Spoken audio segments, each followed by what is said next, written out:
The House of Kuru, Part 2, Chapter 7, The Poisoned Cake. Time passed and it became obvious to Suyodhana that the new migrants were a threat to his kingdom. Bhima excelled with the mace, club, warhammer or axe. He was invincible with two-handed weapons. Yudhishthira was exceptional with the javelin and could also handle a chariot without a charioteer, making him deadly on the battlefield. The twins were invincible with the sword, and of course the teacher's favorite, Arjuna, was a wonder of wonders with the bow and arrow. Arjuna also had the deadly Brahmashira Astra, the deadliest weapon known to man. All this only caused worry for Suyodhana. Bhima is the most dangerous, he said to his brothers one day as they were reeling from a particularly difficult day of martial sparring in which Bhima had crushed all of them. Yudhishthira is nothing without a javelin or a spear. Arjuna is nothing without his bow, and the twins are nothing without the sword. But Bhima is deadly dangerous. Even with his bare hands he can crush us. The brothers are nothing without him, and he is everything to them. He can devastate huge numbers of men with his hands alone. He uprooted a large tree without the slightest effort. And gentlemen, as long as he lives, he will be a threat to our lives at all times, said Suyodhana to a group of his brothers as they nodded in agreement and concern. What can we do? He is, as you say, lethal to us all. In all our sparring, we were not even able to lay a finger on him, and even you, dear brother, the strongest amongst us, only managed to injure him twice on your best day. How then can we check this wretched person? Asked Sushasana, the second son of Dhritarashtra. Slaughter by deceit, said Suyodhana quietly. It is the only way to execute an enemy who is invincible otherwise, said Suyodhana, as a group of his brothers surrounded him lest someone should hear his devious plan. That foul ogre would slaughter us all with little effort unless we kill him first. Once he is disposed of, we can imprison Yudhishthira and Arjuna, said Suyodhana. And the twins? Asked Sushasana. I'm not even worried about them. They will be about a day's work on my worst day, said Suyodhana. With Bhima gone, I shall have no risk to the lion throne of Hastinapura. The rest of the brothers will be toothless tigers, said Suyodhana. Yes, if he is gone. But the question remains, how will he be gone? Asked Sushasana. Bhima, though powerful, has a weakness. His weakness is food, said Suyodhana, as all his surrounding brothers widened their eyes and listened intently. The foolish oaf thinks of nothing but food in his spare time. So I tell you, brothers, let us put enough poison to execute 100 men in a cake, and let that filthy little ogre to eat it. As soon as he does, tie his legs to large weights and throw him into the river. Thus our problem is solved, said Suyodhana, much to the joy of all his brothers. They all agreed with him, and Suyodhana commenced his evil plan. Suyodhana had a small palace built on the outskirts of the city of Hastinapura, and convinced the sons of Pandu to have a feast with him in the palace overlooking the river Ganges. The naive sons of Pandu accepted the invitation and went along to the palace. The agreement was to have a feast before going swimming, and food was bought as they all ate a scrumptious meal. Bhima was specifically singled out, and a large cake made of the most potent poison was given to him, and he ate that cake within minutes. As the other brothers of Suyodhana ran to the banks of the river for a nice swim, Bhima swooned and started walking rather slowly to the river, and Suyodhana, with his eyes, beckoned his remaining brothers to watch over Bhima. Soon Bhima began to swoon in circles and fell down with fatigue. Then some of the children of Dhritarashtra tied him with ropes and stones, and threw him into the deepest part of the river, while the other children distracted Yudhishthira and Arjuna. The heavily poisoned Bhima, though weak and fatigued, did not die. After being thrown into the river, Bhima's body was carried by the current and made its way to a snake den filled with poisonous snakes, such as vipers and cobras that bit him on the ankle and the thigh. The poison in the snakes acted as an anti-venom to the poison administered to him by Suyodhana.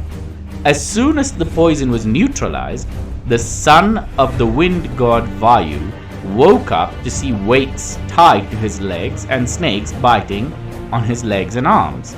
He pulled out the ropes with ease and started to throttle the snakes. The snakes fled to their nest, which housed the Naga people. The Nagas were mer people with half the body of a man and the other half of snakes. As soon as the Nagas heard of this, they rushed to see the mighty Bhima killing hundreds upon hundreds of snakes. The Nagas got furious and the angry Nagas attacked Bhima by the hundreds. Bhima, however, led a one-man onslaught against hundreds of Nagas. So potent was he that even underwater, the Nagas had to flee in terror due to the might of this young man. Upon hearing the news that a young man is wreaking havoc, the Nagas decided to take the battle to their kingdom.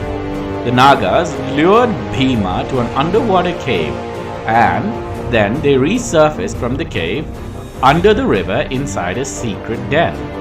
The den was home to at least 1 million Nagas, each of them armed to the teeth. Now, Bhima was no coward. He clenched his fists and hollered, "If I die today, I die fighting!" He roared like a lion and hurtled towards the Naga army when an elderly Naga held out his hand and yelled "Stop!" at the top of his lungs. The young lion of the Pandu house stopped out of respect and waited. "Who are you, mighty human? No ordinary human can fight us Nagas with the ease that you did," said the elderly Naga. "I am Bhima, the second-born son of Pandu, sired by the wind god Vayu himself." As soon as he heard the word Vayu, the elderly Naga smiled. "Then you and I are related, son of Vayu," said the old man, and Bhima looked confused. "My name is Vasuki, and I am the king of the Naga people," said the Naga, and approached Bhima and hugged him. Bhima then related all that had happened since he ate the cake, and Vasuki, being wise in the ways of kings, surmised the entire situation. "Listen to me, Bhima. The reason you fainted was because the cake given to you was poisoned," said Vasuki, and Bhima let out a loud gasp, and now he understood everything. "Of course, nothing else could cause such fatigue in me," he thought to himself. "The person who poisoned you truly hates you and will do anything for your death. As your paternal uncle, I need to protect you," said Vasuki, as he clapped his hands, and 10 Naga women, each more beautiful than the heavenly damsels, sporting large bosoms and slender waists, slithered near Vasuki, holding 10 large pots. Inside each of these pots, Bhima, is the nectar made from the milk of the Nagas. Each pot will give you the strength of 1,000 elephants. Most men can drink 1, perhaps 2. See how much you can drink, then rest," advised Vasuki, and Bhima approached each of the Nagini women and drank from all 10 pots, to the shocked, stunned astonishment of all the Nagas. As soon as he drank the 10th pot, Bhima fainted and fell into a deep slumber. The brothers of Bhima grew very concerned after he did not appear anywhere near the banks of the river. They thought that he must have gone back to the palace, and the 4 men made their way back to the palace on horseback. Unable to find Bhima anywhere in the palace, Yudhishthira became concerned. He approached his mother Kunti, who was worshipping their family deity Durga, the warrior goddess, when Yudhishthira sat next to her. Kunti stopped placing flowers on the deity and turned to her son. "Tell me, my child, what has brought you here? Why the look of concern?" she asked.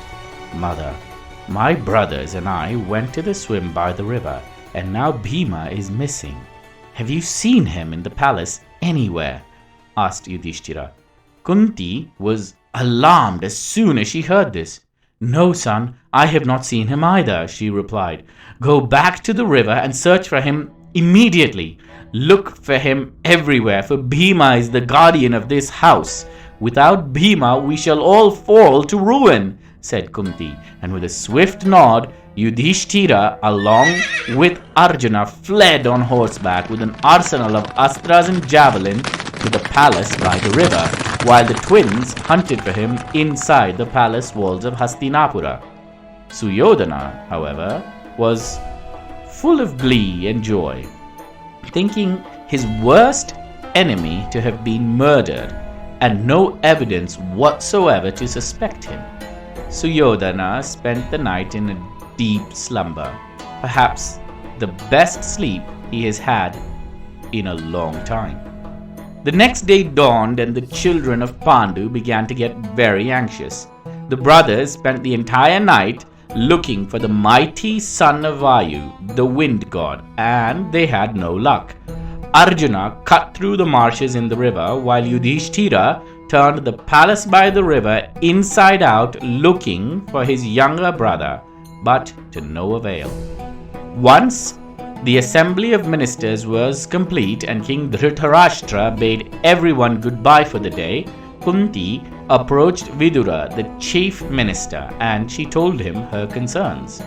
"Dear Vidura, my second-born son Bhima is the shoulder on which our house stands.